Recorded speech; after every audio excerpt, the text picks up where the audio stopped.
Bwana Yesu Kristo apewe sifa. Ndugu zangu na rafiki zangu ambao tunaendelea kushirikiana katika ibada hizi, na wasalimu katika jina la Yesu Kristo wa Nazareti aliye hai. Ikiwa leo ni sehemu ya 4 ya somo letu lenye kichwa cha somo kinachosema ya kwamba omba kutembea katika maagizo ya Mungu ili uweze kuona matokeo katika kila unachokifanya. Omba kutembea katika maagizo ya Mungu ili uweze kuona matokeo katika kila unachokifanya. Ninayezungumza nawe naitwa Mwalimu Rafaeli, na katika siku ya leo fungua nami kitabu kile cha Mwanzo sura ile ya 26 na mstari ule wa 2 hata ule wa 5. Mwanzo 26 mstari wa 2 mpaka ule wa 5. Neno la Mungu linasema hivi. Neno la Mungu linazungumza ya kwamba anasema, Bwana akamtokea akasema, usishuke kwenda Misri, kaa katika nchi nitakayokuambia. Kaa ugenini katika nchi hiyo, nami nitakuwa pamoja nawe na kukubariki, maana nitakupa wewe na uzao wako nchi hizi zote, nami nitakifanya imara kiapo nilichomwapia Ibrahimu baba yako. Mstari wa 4 anasema, nitazidisha uzao wako kama nyota za mbinguni, nami nitawapa uzao wako nchi hizi zote, na katika uzao wako mataifa yote ya dunia watajibarikia. Mstari wa 5 anasema hivi, kwa sababu Ibrahimu alisikia sauti yangu, akayahifadhi maagizo yangu na amri zangu na hukumu zangu na sheria zangu. Anasema, kwa sababu Ibrahimu alisikia sauti yangu, akayahifadhi maagizo yangu na amri zangu na hukumu zangu na sheria zangu. Ninayo mambo machache kuzungumza katika siku ya leo.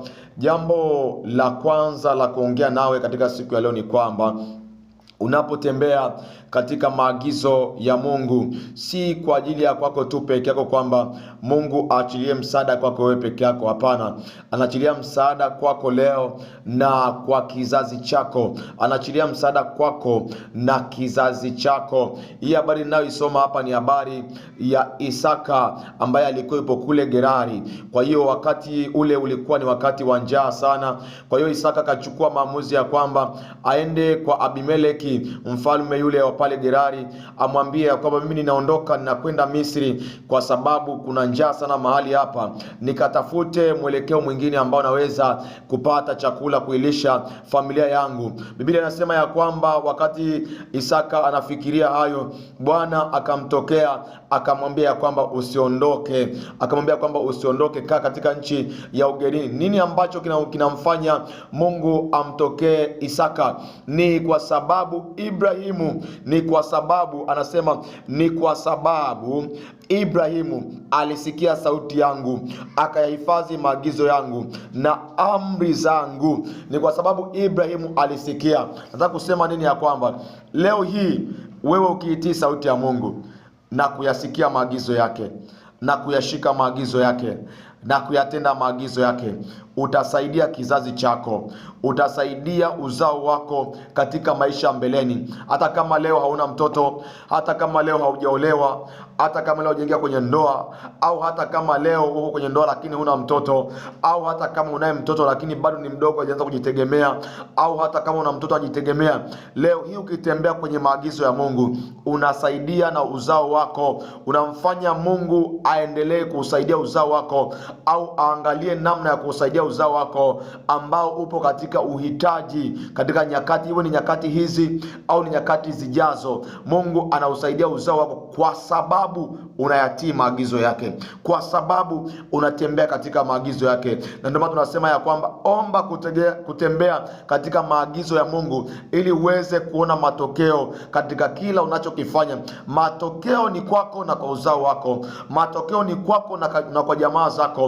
Matokeo ni kwako na kwa uzao wako ambao unakuja mbeleni. Kwa hiyo utakapofanya leo maagizo ya Mungu, kuna msaada mkubwa sana ambao utaachiliwa katika uzao wako, utaachiliwa katika kizazi chako. Fungua na kitabu kile cha Kutoka sura ile ya 3. Fungua nami kitabu kile cha Kutoka 3 tuanzie mstari ule wa 7. Anasema hivi, Bwana akasema, hakika nimeyaona mateso ya watu wangu walioko Misri, nami nimekisikia kilio chao, kwa sababu ya wasimamizi wao, maana nayajua maumivu yao. Nami nimeshuka ili niwaokoe na mikono ya Wamisri, niwapandishe kutoka nchi ile hata nchi njema, kisha pana nchi ijayo maziwa na asali, hata mahali pa Mkanaani na Mhiti na Mwamori na Mperizi na Myebusi.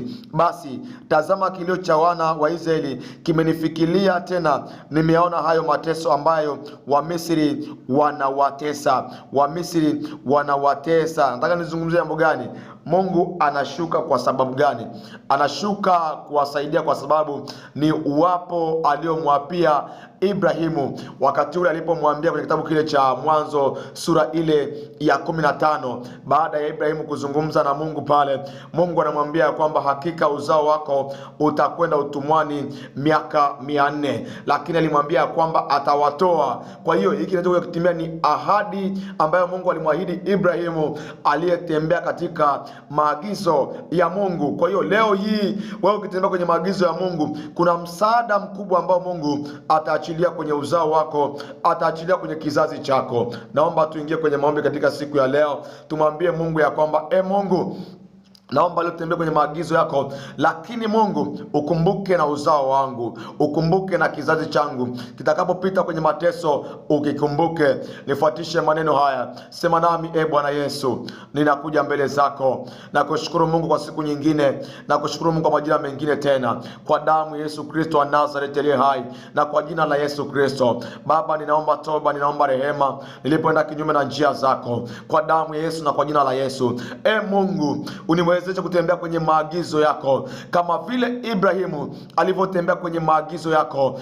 Mungu, ninapotembea kwenye maagizo yako, ukumbuke na kizazi changu, ukumbuke na uzao wangu, ukumbuke na watoto wangu, ukumbuke Bwana, kwa damu ya Yesu Kristo wa Nazareth aliye hai, na kwa jina la Yesu Kristo. Baba, kumbuka uzao wangu, Baba, kumbuka na kizazi changu. Mungu, ninapotembea kwenye maagizo yako, Mungu, tazama na uzao wangu. Nina uhitaji wa mtoto, Mungu, tazama hitaji langu, unipe uzao. Kumbuka na kizazi changu. Mungu, tazama na mwanangu shuleni. Mungu, tazama na mwanangu jinsi mahali alipo sahihi. Inawezekana sahihi, Mungu, mtoto wangu ameharibika, mtoto wangu amepita kwenye shida, lakini Mungu, nahitaji msaada wako kwenye kizazi changu, kwa jina la Yesu Kristo wa Nazareth aliye hai, na kwa damu ya Yesu Kristo. Baba, mtazame na mtoto wangu. Tazama ameanguka kwenye ulevi, tazama hivyo kwenye uharibifu, tazama kwenye madawa kulevya. Baba, tazama sahi, ukamkumbuke kwa damu Yesu Kristo. Umkumbuke kwenye masomo yake, umkumbuke kwenye mahitaji yake, umkumbuke kwenye ndoa yake, kwa jina la Yesu Kristo wa Nazareth aliye hai, na kwa damu Yesu Kristo wa Nazareth aliye hai. Asante Bwana, maana umetenda. Asante Bwana, maana umesikia. Kwa damu ya Yesu Kristo na kwa jina la Yesu Kristo wa Nazareth aliye hai. Amen, amen. Mungu akubariki sana, uwe na wakati mwema. Tukutane tena wakati mwingine katika jina la Yesu Kristo na kwa damu ya Yesu. Amen.